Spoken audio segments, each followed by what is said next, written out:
kampung. Guys, kita dah sampai. Dah sampai. Suasana ni pun kita rasa meriah, tengok orang kampung dah bersedia tunggu-tunggu kita. Betul, sama dengan baju raya lagi. Best je.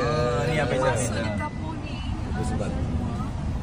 Aku teringat kampung aku dekat Pemangang juga. Gini ya? Kawasan dia? Gini je, kita membesar dekat kawasan gini. Jadi kita berbesar hati untuk beraya dekat sini hari ni. Rindu orang kampung. Rindu kampung weh. Assalamualaikum. Selamat Raya. Silat rumah. Kita ingat rumah ni. Minta maaf. Mari kita pergi sekali dah. Assalamualaikum. Assalamualaikum. Fizi. Saya. Inilah pendengar kita yang bertuah itu. Alhamdulillah. Yang hantar penyertaan kali pertama. Siap. Ya. Pertama kita ke rumah dia ni dah.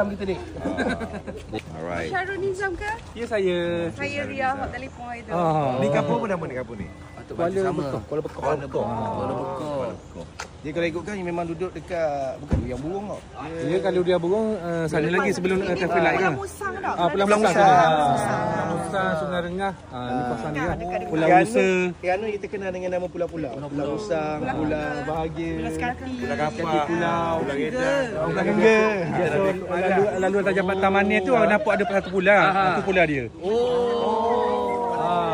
Selamat Raya. Kami ada dah sebut sedikit dia. Alhamdulillah. Ira. Pantun. Cik, pantun dia pengantin ada.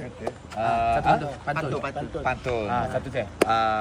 Makan rambutan berbulu. Jangan cakap banyak datang, makan dulu.